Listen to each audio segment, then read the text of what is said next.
Welcome back everybody to another one of my built model videos. I haven't done one of these in a while. I've been focused on a lot of other builds and other videos I've had going on for the past couple of months. And right now I'm kind of in a downward sort of dip in the video production series. So I don't have a lot of upcoming videos that I can produce. So I figured it's time to get caught up on more of these. I got a ton of stuff on that shelf that I got to get through. So today, I should say the last two videos I did were the A1 Skyriders. The Revell A1E and the Tamiya A1J. I'll throw a link up here in the corner to the first one in that series. So if you haven't seen them, you can go back and look at those. But I figured I'd keep with the Vietnam theme. So the next one we're going to look at today is this here. It is the Roden OV-1D Mohawk. It was not an easy kit to build. I did this a few years ago. One of those models I didn't really have any particular interest in. The OV-1, I have no connection. I mean, recently I've got more into sort of reading up on the Vietnam War and some of the experiences of the flight crews there.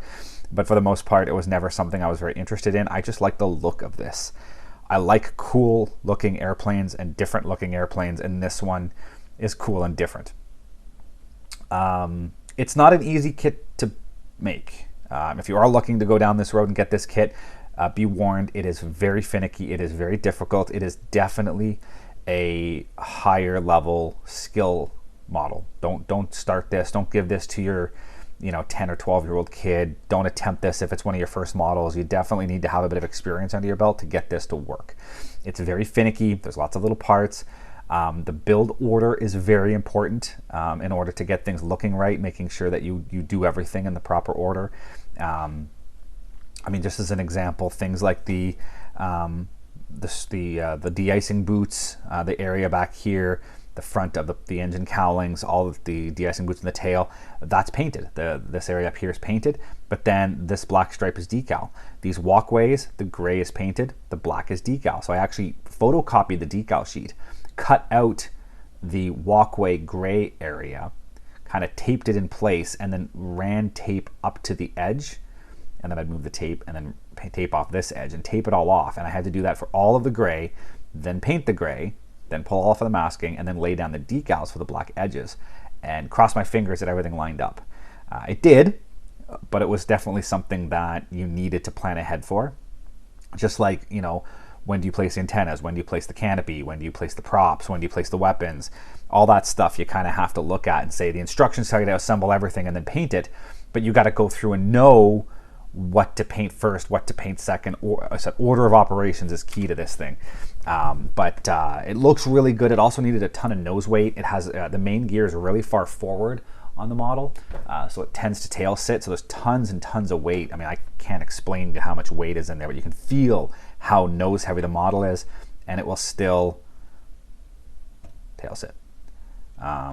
So you got to be careful with it. It took a bit of effort, like I said, to get everything balanced and looking good.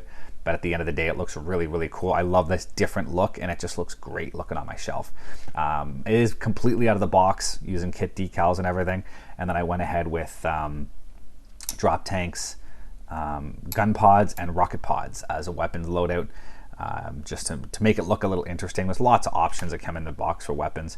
Cockpit is relatively well detailed. You can't see much. It's very, very dusty, but it is interesting. There's full cockpit in there, instrumentation, ejection seats. It's a very cool model, just very difficult to put together properly. But yeah, no, it turned out really well. Really happy with it.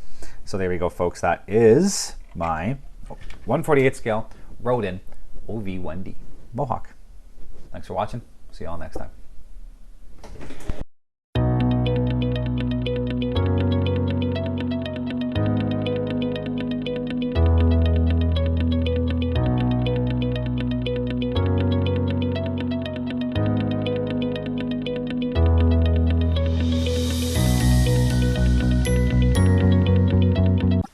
Thank you for watching, guys, and as always, if you are interested in any of the content you see, you can access my website at www.seans-aviation.com.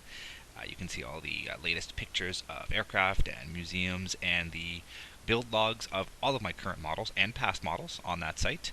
And if you're interested in any of this content, please click the subscribe button here on YouTube to follow more. Thank you very much, and see you guys next time.